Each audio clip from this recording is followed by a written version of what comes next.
Agad namang ikinagalit ito ng gobyerno ng Pilipinas at umani ng pagkondina mula sa ilang mga bansa, kabilang ang Estados Unidos, Japan, Australia at United Kingdom na nagpahayag ng pagkikiisa sa Manila at hinimok ang China na igalang ang international na batas. Ayan mga utol, yun yung sinasabi ko. No? Ang dami ng kumukundina na mga bansa, malalakas na bansa pa yun, lalo yung mga kaalyado natin, kahit nga hindi natin mga kaalyado kumukundina sa ginagawa ng China dyan sa West Philippine Sea. Ngunit ano bang ginagawa ng China sa pagkundina na yun? Baliwala lang naman sa kanila Igalang, lagi nila sinasabi na dapat igalang ng China international law. Wala silang kinikilalang international law. Ang kinikilala ng China, yung nasa isip lamang nila. Yung kaalaman nila, yung kagustuhan lamang nila. Di ba palaging ganun mga utol? So, nag-warning, anong mangyayari? So, check natin ngayon mga utol, etong banta o warning ng China sa United States of America. Ito yung mula sa Reuters mga utol.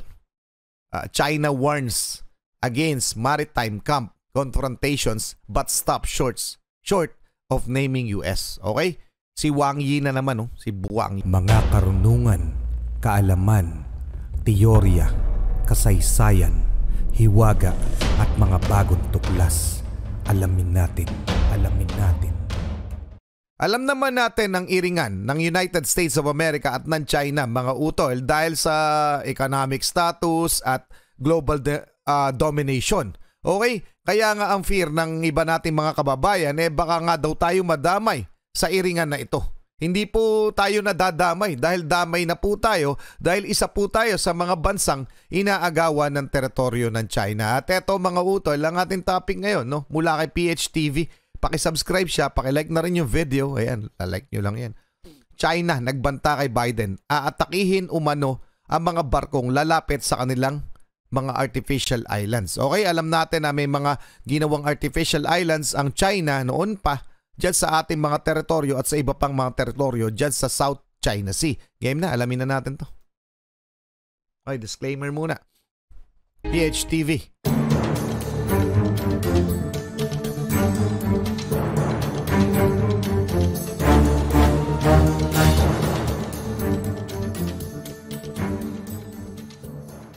Iniulat na nagbanta umano ang China laban sa Estados Unidos dahil sa bago nitong batas na nagpapahintulot sa Chinese military na atakihin ang mga foreign vessels sa South China Sea, lalong-lalo na ang mga warships na illegal na lalapit sa kanilang mga artificial islands.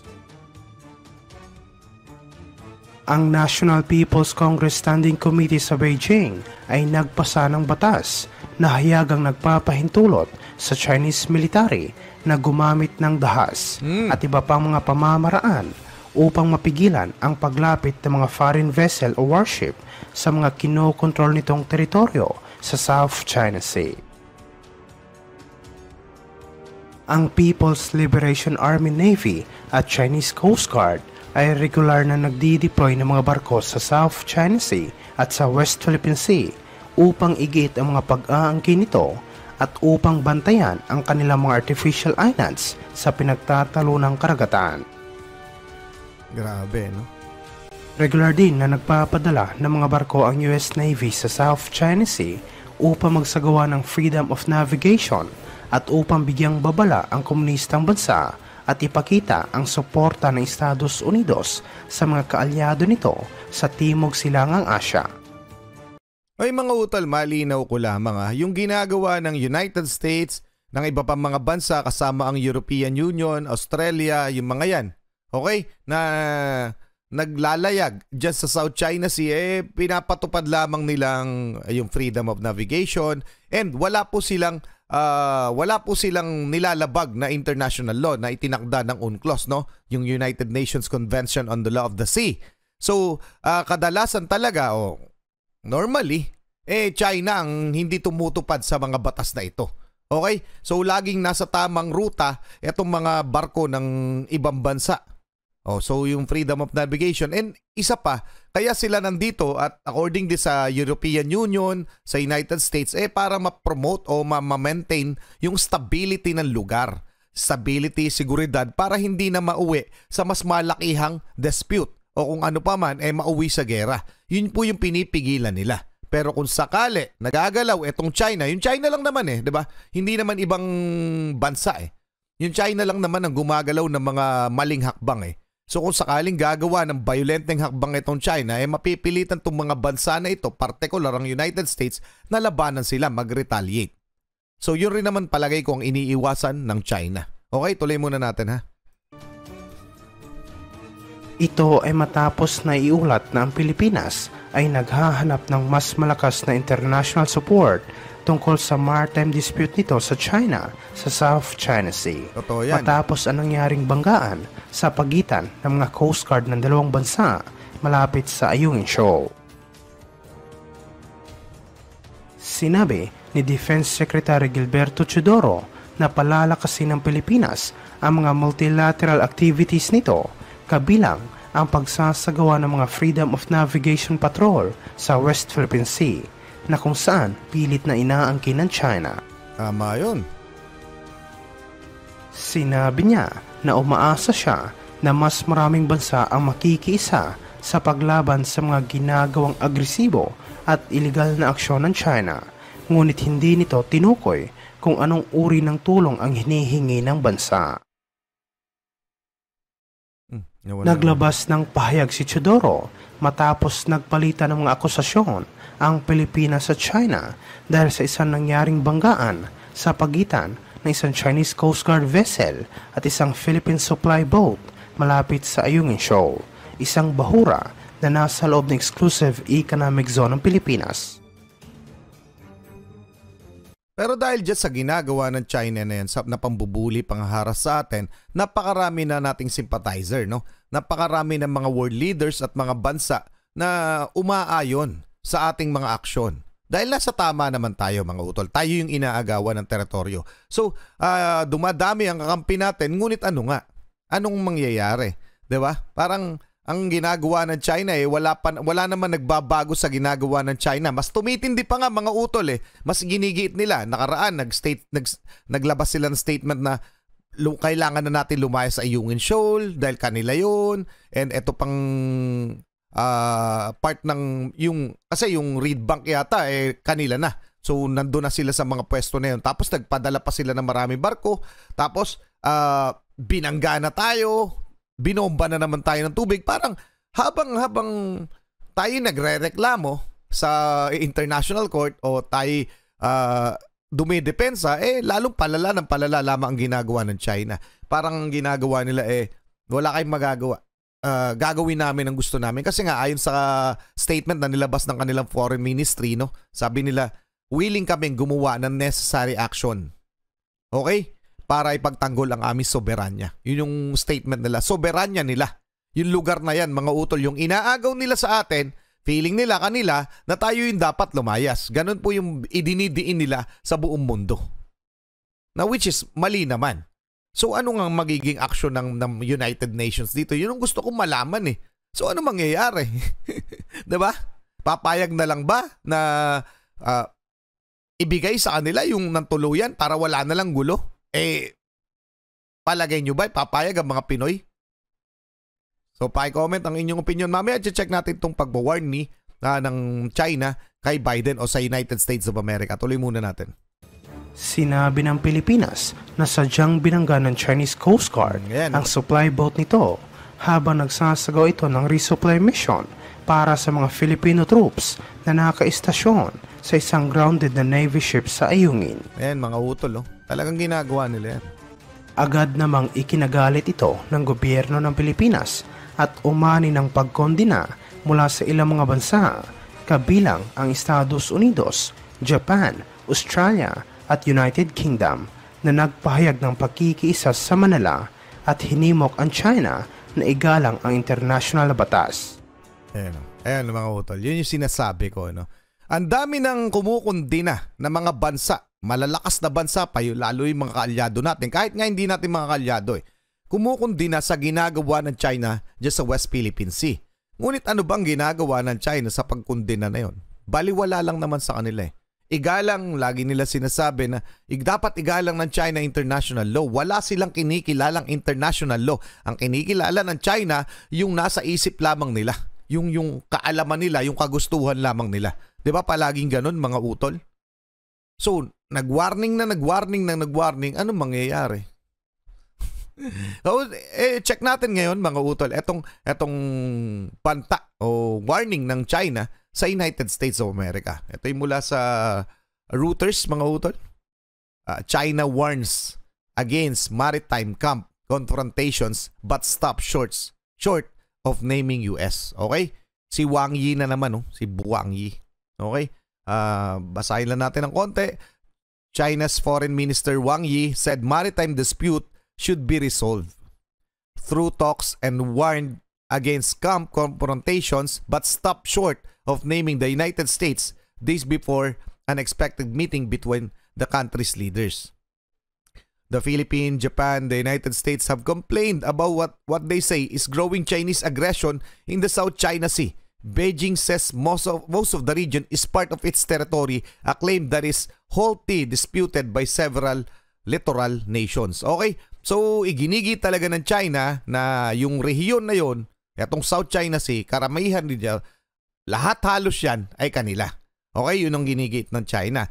At tapos, ang palagi nilang pinalalabas, sila'y mabuti. Sila'y mabait, no? Sila pa nagsasabi na dapat daw i-resolve sa tamang pag-uusap, yung mga nangyayaring dispute. Bakit ba nagkakaroon ng dispute sa South China Sea? Ano ba ang dahilan ng dispute na yan? Hindi ba China lamang? Diba? Basahin pa pala natin. No? Mahaba-haba ito, mga utol. Gusto ko lang. Last month, China and the Philippines traded barbs over a collision in the South China Sea as Chinese vessel blocked a passage of Philippine ship. Beijing said the vessel was trespassing. Tayo yung trespassing. Okay. Beijing said the vessels ng Pilipinas were trespassing on Chinese territory when they're trying to send supply to Philippine troops stationed in disputed shoal which lies in the Philippine Exclusive Economic Zone. So yung disputed, yung ayungin yan na nasa loob ng Philippine Exclusive Economic Zone, ang sabi ng China, tayo yung trespassing. Kaya daw nila ginawa yun. Kaya nila binangga yung ating mga barko. Diba? Ganong kalala. Ganong kakalala yung pagka-delusional ng mga utak nila. So ano mangyayari? Diba, mga utol? Pa-comment ang inyong opinion. Tuloy na muna natin. O kaya nagwa-warning pa. Sila pa nagwa-warning. No? Ang titindi nitong mga to. Samantala, sa ibang aspeto naman, iniulat na nangako umano ang mga sundalo ng Philippine Marines na nakaistasyon sa Ayungin Shoal na poprotektahan nila at ipagtatanggol ang BRP Sierra Madre laban sa anumang pinaplanong pagsalakay ng People's Liberation Army. Totoo lang, kawawa yung mga sundalo natin dyan. Sinabi ng Philippine Marines na handa nilang ibuwis ang kanilang buhay, maprotektahan lang ang BRP Sierra Madre mula sa mga mananakop at binigyang diin na hindi sila papayag na basta-basta nalang agawin ng Chinese military ang nasabing grounded na Navy ship. Nice one. Matatandaan na hinimok ng isang Chinese general si President Xi Jinping na pwersahang agawin ang Ayungin Shoal mula sa Pilipinas sa pamamagitan ng pagsasagawa ng isang malakas na pag-atake sa lugar. Ayan, mga utol, yung ganyan, no? Diba, nauna nang sinabi nila na hahatakin nila yung BRP Sierra Madre na nakastation sa Ayungin Shoal para makuha na nila yun. Yun yung flagship natin doon sa Ayungin Shoal. Yun yung nagpapatunay na atin yung lugar. So may mga nakastation doon ng mga troops. Ngayon, kapag ginawa to ng China na hinatak, tinanggal ang barko, penersang kuwain ang Ayungin Shoal, yan na yung mitya ng gera.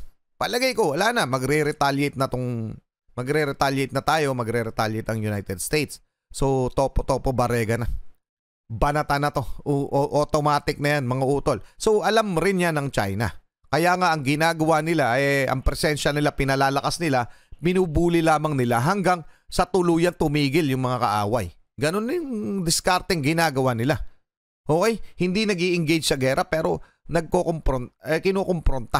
Pinoprovoke. Na sa ganun tayo yung magsimula. Diba? hindi tayo magsisimula ng gulo unless sila yung umatake. Pero sa totoo lang, yun nga sinasabi ko, isa sa pinakamaganda natin gagawin, gawin din natin sa kanila yan. Bombahin rin natin sila ng ano. Diba? Kapag natuloy yung mga joint patrol natin, ano kaya ang mangyayari? Yung mga joint patrol natin with US, with Japan, ano kaya ang mangyayari sa China? Gagawin pa kaya nito yung mga yan? Ano sa palagay nyo, mga utol? Paki-comment na lang ang inyong opinion. Tuloy na muna natin. Sinabi ng Minister of National Defense ng China na si General Li Shangfu na hindi dapat matakot at magdalawang isip si President Xi Jinping na magsagawa ng agresibong aksyon dahil napapanahon na upang kunin ng China ang mga teritoryong inagaw ng ibang bansa mula sa kanila. Feeling nila sila pa inaagawan no? Iniulat ito matapos nagkasundo ang Pilipinas at Estados Unidos na doblehin ang bilateral coordination ng dalawang bansa kasunod ng kamakailang insidente ng banggaan na kinasasangkutan ng mga barko ng Pilipinas sa China sa West Philippine Sea. Sa isang joint statement, sinabi ni Philippine Defense Chief Gilbert Chodoro at ng kanyang US counterpart na si Lloyd Austin na tinalakay nila sa telepono ang mapanganib at iligal na aksyon ng mga Chinese vessel noong nakarang buwan na humantong sa isang banggaan. Pansinin nyo mga utol, pansin nyo, hindi tayo ang Pilipinas hindi naglalabas ng statement ng operations kung anong mga hakbang ang gagawin natin dyan sa West Philippine Sea. So lahat ng tao, media ay nag-aabang kung anong magiging hakbang ng ating gobyerno. Bukod doon sa mga military exercises at alam nating pagpapalakas ng ating sandatahang lakas, wala po silang nilalabas na detalye, etong Department of National Defense particular, na kung ano ang mga gagawin nilang aksyon dyan sa mga dispute sa West Philippine Sea. Bukod sa magpapasa tayo ng kaso sa International Court, bukod doon sa mga bagay na yun. Pero yung detalye kung paano natin isi-secure yung ating mga teritoryo na pilit inaagaw ng China, wala pong detalye doon. Dahil nga raw, sabi ayon kay Secretary Gibo Chodoro, para daw hindi tayo matunugan kasi iniispiyahan tayo ng China. Baka maunahan pa tayo makounter yung ating mga galaw. Pero just the same, ibig sabihin, meron pong plano ang ating gobyerno tungkol sa mga disputed na lugar na yan. At hindi nga tayo papayag. Papayag ba kayo maagaw ng China yung mga yan? Hindi. Ako hindi. Okay? Hanggang sa kung ano pa man ang mangyayari. So sana lang mauwi sa maayos na usapan. Pero knowing China, alam nyo naman, no? Hindi na mangyayari yata yan yung aalis sila dyan. Ano pa paparaan, mga utol? So paka-comment ang inyong opinion. Maraming salamat, PHTV. Maraming salamat sa inyo, mga utol. Muli ako, Stargate Achilles. In behalf of the Real South Pride Production, ako nagpapasalamat sa walang sawa niyo pagsuporta. Kayo mag-iingat, keep safe, God bless. At saludo po ako sa inyo lahat. Maraming salamat po.